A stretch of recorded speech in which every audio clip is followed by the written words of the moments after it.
hari ini saya mau sharing dari ayat atau firman Tuhan yang gak asing lagi.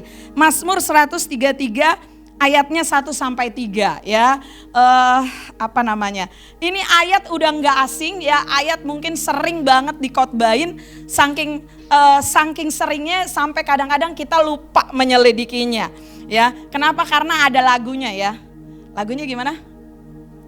Seperti minyak yang kejanggut dan jubahnya turun seperti embun mengalir ke bukit Sion, sebab kesanalah agar berkat-berkatnya tercurah serta memberikan anugerah hidup selama-lamanya. Ya, oke. Waktu saya dengar lagu ini ya, saya kan nih orangnya tipikal yang kadang-kadang mencermati. Itu lucu loh. Seperti minyak di kepala Harun yang kejanggut dan jubahnya turun. Yang turun minyak apa jubah? Penggalannya tuh sebenarnya nggak pas ya. Yang kejanggut dan jubahnya turun. Jadi kayaknya jubahnya yang turun ya. Padahal yang kejanggut dan jubahnya turun itu apa? Minyak ya. Oke, jadi hari ini kita mau menyelidiki tentang Mazmur 133 ayat 1 sampai ayatnya ketiga. Sebelum kita baca, hari ini saya mau bahas dua hal saja. Yang pertama, dalam konteks seperti apa Mazmur ini disampaikan. Ya, ini yang kita mau selidiki. Jadi kasih saya waktu 10 menit di awal untuk share tentang sejarah ya. Yang kedua adalah kebersamaan seperti apa yang Mazmur ini sampaikan ya. Jadi ada dua. Yang pertama adalah dalam konteks seperti apa Mazmur ini disampaikan. Yang kedua, kebersamaan yang seperti apa yang Mazmur ingin sampaikan kepada kita. Mari kita baca sama-sama di Mazmur 133 ayat 1 sampai 3. Tidak ada slide hari ini, kita cuma lihat slide firman Tuhan aja. Saya ajak sama-sama untuk kita membacanya. Saudara yang di rumah juga ikuti pembacaan ini pelan-pelan saja. Hanya 3 ayat di Mazmur 133 ini. 2, 3. Nyanyian ziarah Daud. Sungguh alangkah baiknya dan indahnya apabila saudara-saudara diam bersama dengan rukun. Yang kedua, seperti minyak yang baik di atas kepala, meleleh ke janggut, yang meleleh ke janggut Harun dan ke leher jubahnya. Yang ketiga, seperti embun gunung Hermon yang turun ke atas gunung-gunung Sion. Sebab kesanalah Tuhan memerintahkan berkat kehidupan untuk selama-lamanya. Oke, kita lihat di ayat pertama. Bisa dikembalikan ke pertama. Ya, di sini dikatakan nyanyian ziarah Daud. Sungguh alangkah baiknya dan indahnya apabila saudara-saudara diam bersama dengan rukun. Nah, yang pertama saya mau menggarisbawahi atau kita mau lihat apakah atau siapakah yang dimaksud dengan saudara-saudara. Sebab kata saudara-saudara bisa juga berarti saudara kandung, bisa juga saudara seiman. Tetapi kita mau lihat kembali kepada Alkitab. Mari kita mulai lihat dari ayat yang pertama dikatakan nyanyian ziarah Daud. Saudara ngerti nggak apa yang dimaksudkan dengan nyanyian ziarah? Saudara tahu nggak ziarah? Apa? Oke ya. Ziarah yang sering kali kita pahami adalah pergi ke kuburan, ziarah ke kubur, ziarah ke makam. Tapi nggak begitu konteksnya di dalam Mazmur 133 ini. Ziarah yang dimaksud adalah beribadah. Ya, mereka beribadah. Kalau kita lihat dari terjemahan bahasa Inggris itu, nih ada Pak John di sini ya. Jadi koreksi kalau saya salah. Itu ditulis adalah nyanyian pendakian, betul begitu ya? Nyanyian pendakian. Kenapa ditulis nyanyian pendakian? Begini, karena bait Allah itu ada di Yerusalem. Mereka kalau mau beribadah, mereka beribadah ke Yerusalem. Nah, bait Allah itu ada di Yerusalem. Yerusalem itu ada di tempat yang tinggi. Bukan paling tinggi, tetapi ada di pegunungan Yudea. Ada di tempat yang tinggi. Sehingga ketika mereka mau beribadah, mereka naik. Mereka berkata mereka naik ke gunung Tuhan. Mereka melakukan pendakian. Maka disebut dengan nyanyian pendakian. Jadi ini dulu yang kita harus ngerti. Jadi di sini yang dimaksud dengan nyanyian ziarah itu bukan pergi ke makam. Ya, bukan pergi ke kuburan seperti makna ziarah yang pada umumnya kita ngerti sebagai orang Indonesia. Tapi di sini yang dimaksud dengan ziarah itu adalah beribadah. Mereka melakukan pendakian ya untuk mereka datang beribadah. Nah, kalau kita bicara tentang beribadah ya, ada masa-masa atau ada waktu-waktu tertentu di mana orang-orang Yahudi di seluruh daerah yang tersebar, yang berada di perantauan, datang kembali ke Yerusalem untuk sama-sama beribadah. Ya, jadi pada hari raya tertentu mereka bisa datang berkumpul ke Yerusalem untuk beribadah. Ini kita lihat apa sih hubungannya antara nyanyian ziarah ini atau perginya mereka untuk beribadah dengan kebersamaan. Nah, jadi di semua orang Yahudi di perantauan dengan berbagai bahasa dialek yang berbeda dari segala macam ya, di mana tempat mereka berada itu berbeda, tapi mereka kan datang kembali pada hari raya tertentu untuk beribadah ke Yerusalem. Ya, untuk beribadah ke Yerusalem. Jadi sangat mungkin sekali bahwa mereka datang ke Yerusalem itu pada hari raya tertentu. Memang tidak dikatakan di Alkitab ya, tidak ditulis hari raya apa yang di Mazmur 133 katakan. Tapi kita tahu ada beberapa hari raya orang Yahudi di mana itu orang-orang yang dewasa akan kembali lagi pulang kampung ya ke Yerusalem untuk datang beribadah, dan itu jumlahnya bisa sangat besar sekali. Itu bisa ribuan. Ya, jadi penuh sekali. Besar sekali, banyak sekali.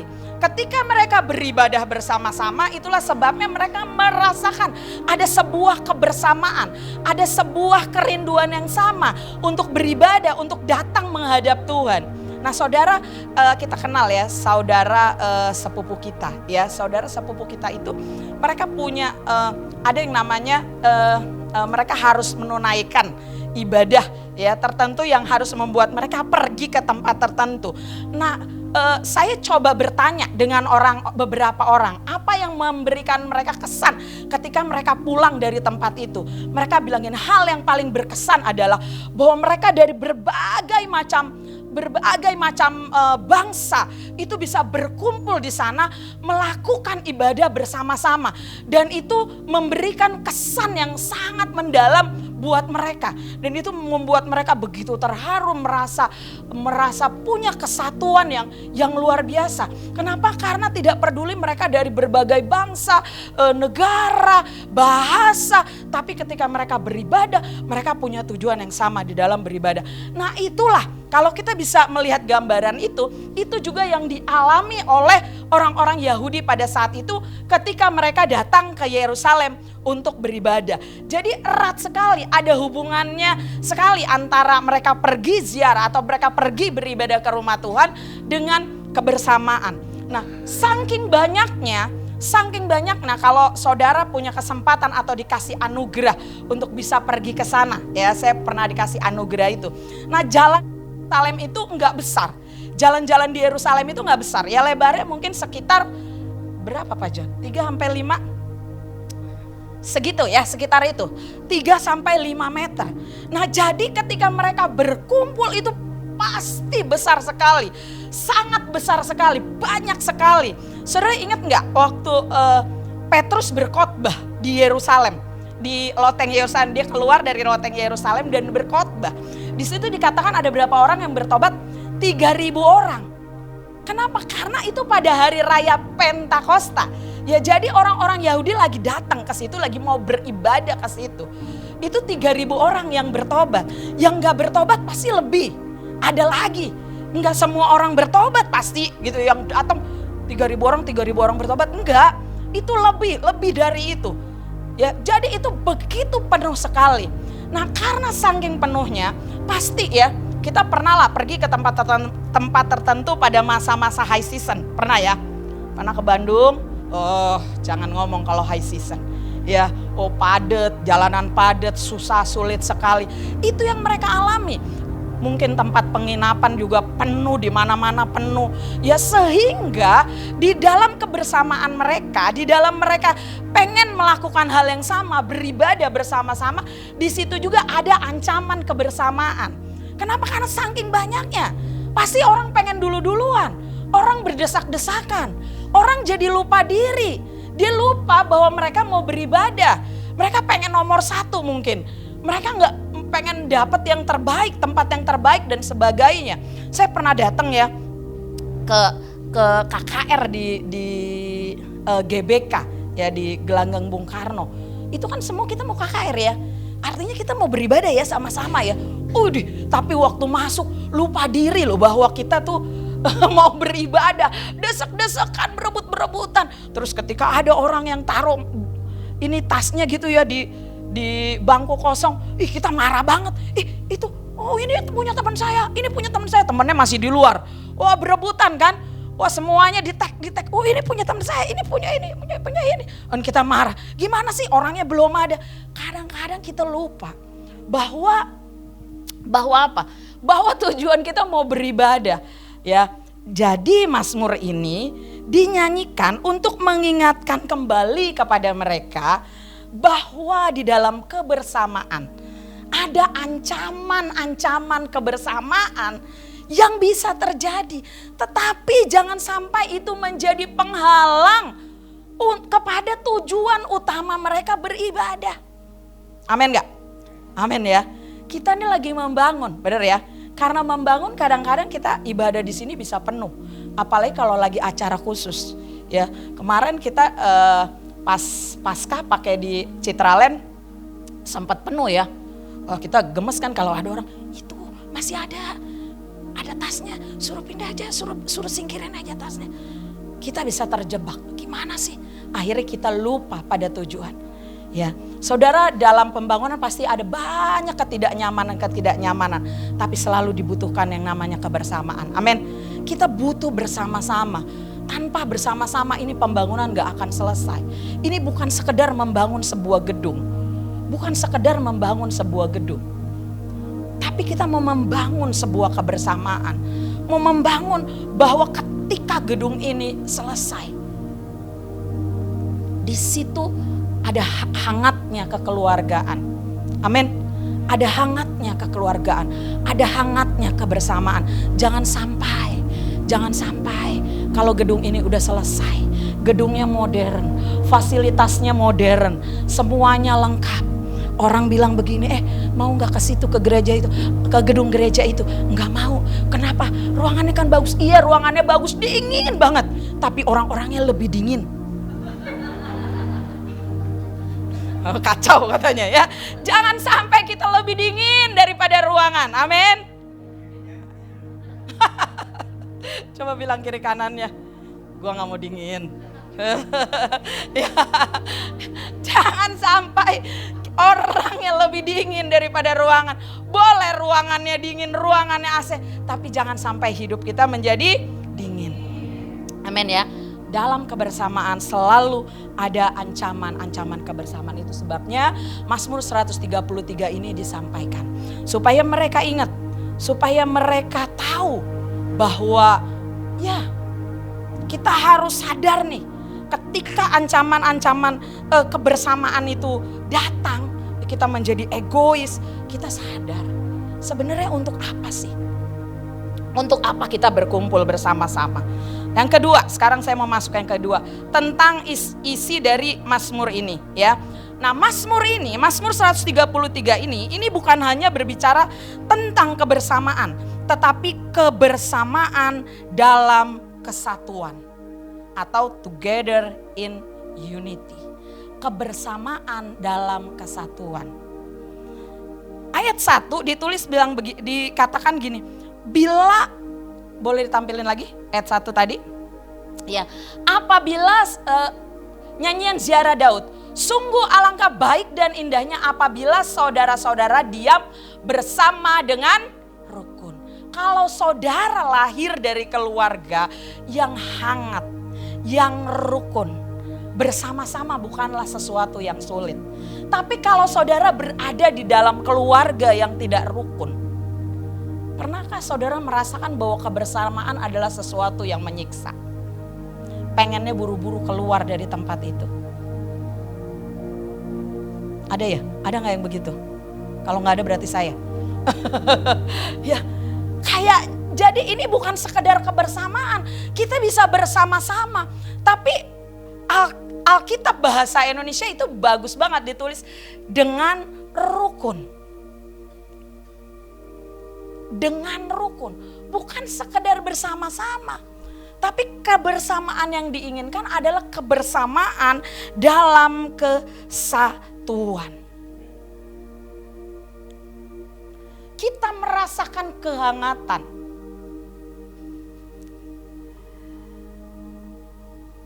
Ada kata gini, sungguh alangkah baik dan indahnya.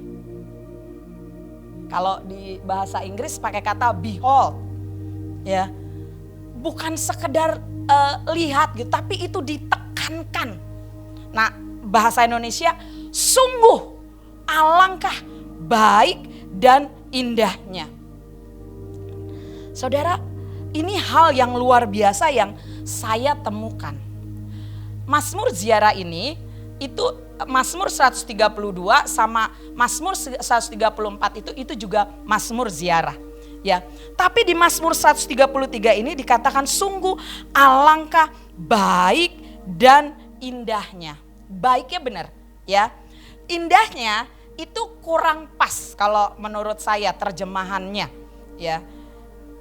Indahnya karena indahnya itu kan cuman dilihat ya. Tapi kalau kita lihat di bahasa Inggris itu dikatakan sungguh baik dan menyenangkan. Ya, how pleasant. Benar begitu ya? Ya, itu menyenangkan. Jadi bukan sekedar baik tapi menyenangkan. Ini dua kata yang keluar bersama-sama. Dan sedikit sekali kedua kata ini bisa muncul bersama-sama. Kenapa saya bilang begitu? Karena kadang-kadang yang baik gak menyenangkan. Benar ya? Disiplin rohani baik gak? Baik. Menyenangkan? Enggak. Belum tentu ya. Harus dipaksa kita ya. Tapi di sini ditulis baik dan menyenangkan. Yang menyenangkan banyak gak? Banyak. Belum tentu baik. Coba saudara yang lagi diet nih ya, lagi diet, susah itu ya, lagi diet nih. Ya baik gak? Baik. Kalau ditanya makanan diet gak? Oh enak makanan diet. Enggak lah. Bohong kalau bilang gitu. Cuman kita berdamai aja dan berkata bahwa itu enak gitu ya. Tapi makanan yang menyenangkan biasanya baik gak? Kurang baik. Banyak lemak, kolesterol. Ya kan? Makanan kesukaan kamu apa? Aku makanan kesukaannya pare, kata Ineke. Ya ini dia, baik dan menyenangkan buat dia pare itu ya. Cemilannya Ineke pare. Ya, jadi jarang banget ditulis baik dan menyenangkan. Tapi di Mazmur 133 itu dua kata itu muncul bersama-sama. Ya. Sungguh alangkah baik dan menyenangkan bila saudara duduk rukun bersama.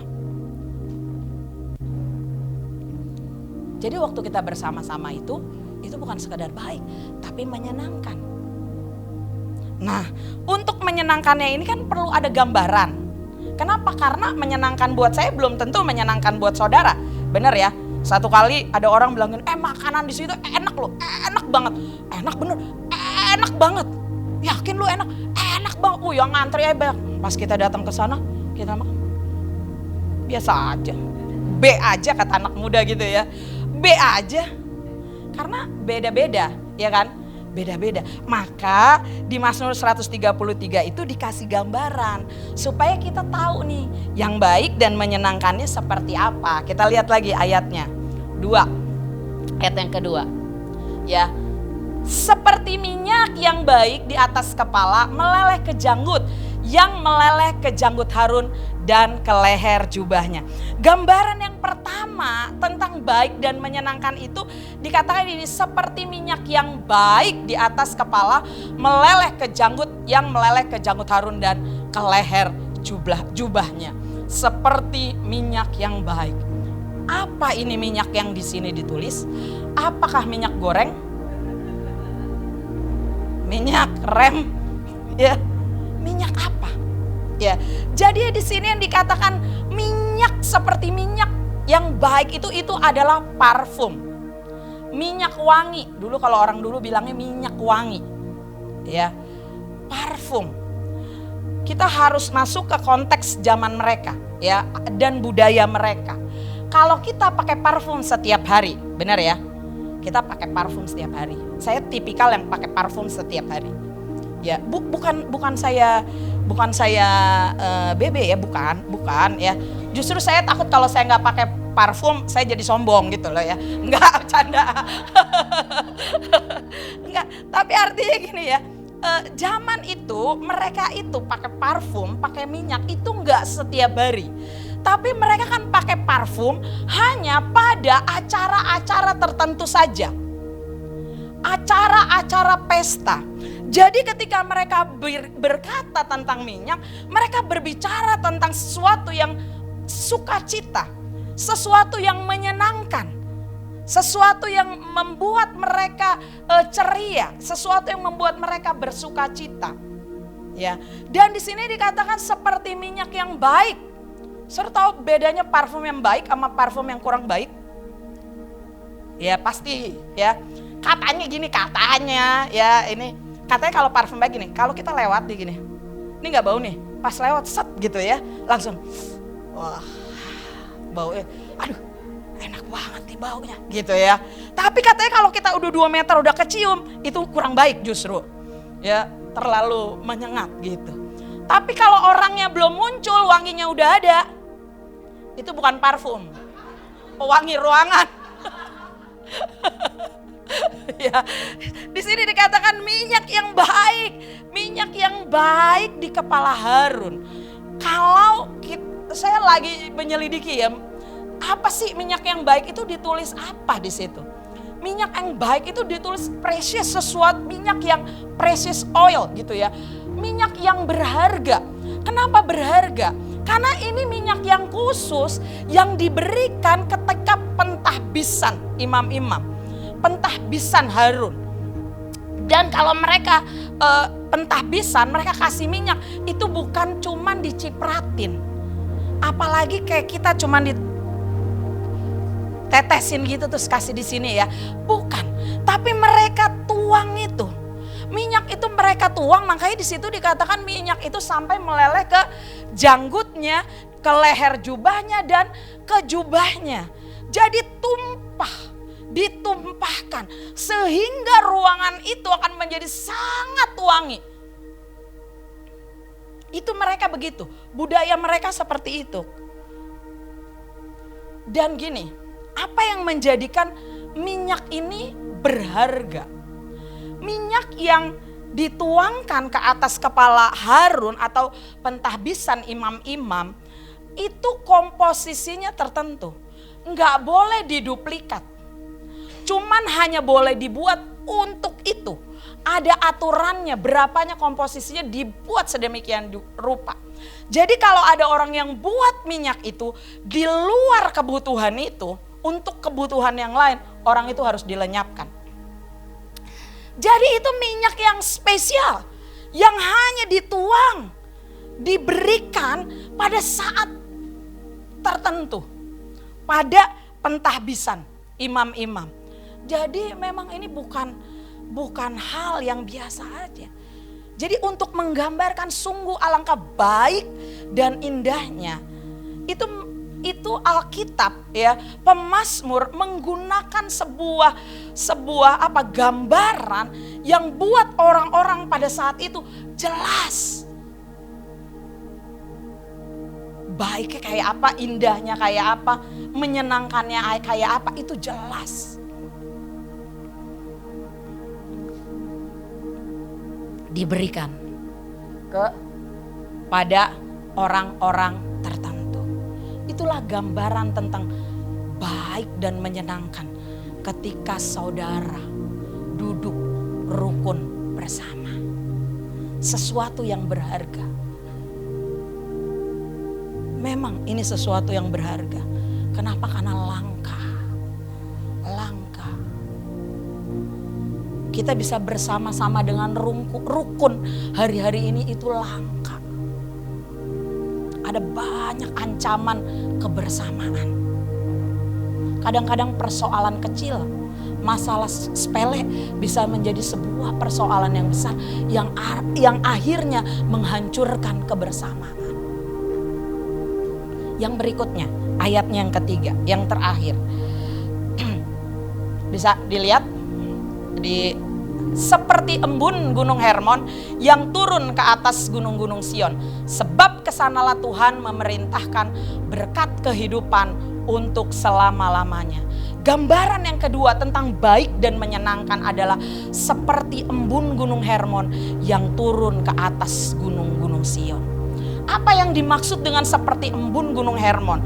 Gunung Hermon adalah tempat yang di situ itu cuman ada dua warna katanya. Satu warna hijau, yang kedua salju, putih.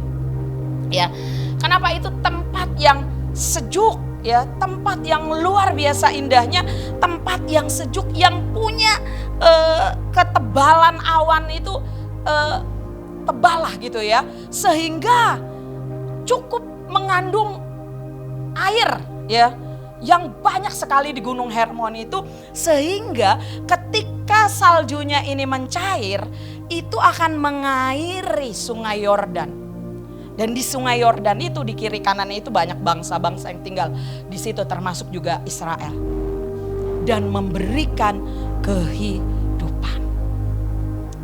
Jadi ketika Tuhan berkata, apa yang Tuhan inginkan ketika seseorang atau ketika kita ini ada dalam kesatuan adalah kita bisa membawa berkat kehidupan. Kita akan membawa berkat kehidupan. Saking baiknya, saking menyenangkannya, kehidupan kita itu akan memancar. Kita akan mengalami kehidupan. Ya, kita akan mengalami kehidupan yang luar biasa sehingga orang-orang yang ada di dekat kita, orang-orang yang ada di sekitar kita bisa merasakan kehidupan yang terpancar dalam kehidupan kita, lewat kehidupan kita. Dan di sana terakhir dikatakan sebab kesanalah berkat-berkat Allah dicurahkan. Kesanalah berkat-berkat Allah dicurahkan. Sekarang saya kasih pertanyaan. Kesanalah itu kemana? A. Ke kebersamaan.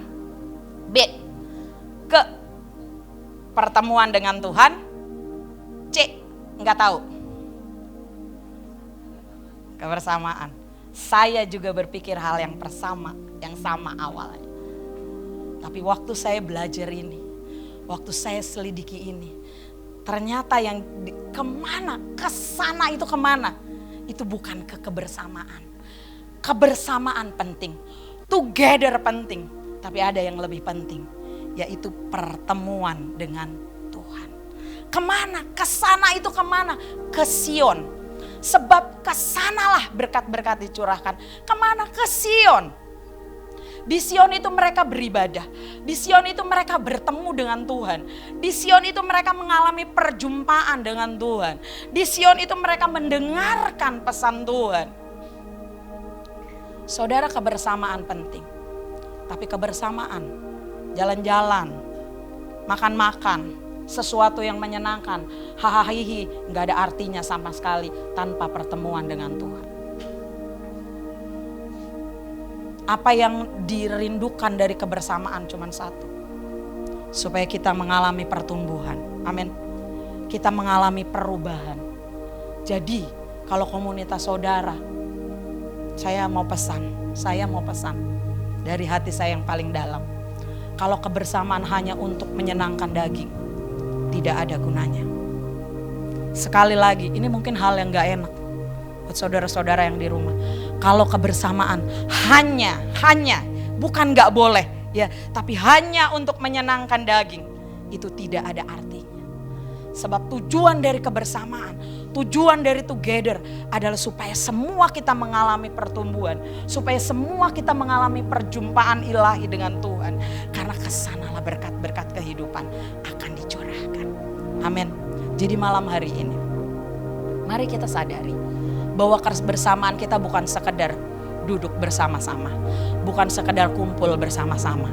Orang di pasar juga kumpul bersama-sama, tapi mereka pesaing satu dengan yang lain. Benar ya? Ya namanya juga berdagang, ya kan? Tapi kita bukan pasar. Kebersamaan kita adalah untuk kita bertumbuh. Kebersamaan kita adalah untuk pemulihan. Kebersamaan kita adalah untuk kita mengalami Tuhan. Kebersamaan kita adalah untuk kita mengalami perubahan. Amin. Mari kita alami ini dalam together in unity. Dalam kebersamaan, dalam kesatuan. Mari, setiap kita punya kerinduan yang sama. Jadi, kalau lagi dibilang, ayo kumpul, kita makan-makan. Waduh cepet banget, gak ada yang telat satupun. Ayo kumpul, kita doa puasa di gereja. Aduh, gue lagi banyak acara, lagi banyak ini. Hati-hati. Saya gak mau menghakimi, tapi hati-hati. Apakah tujuan dari kebersamaan kita?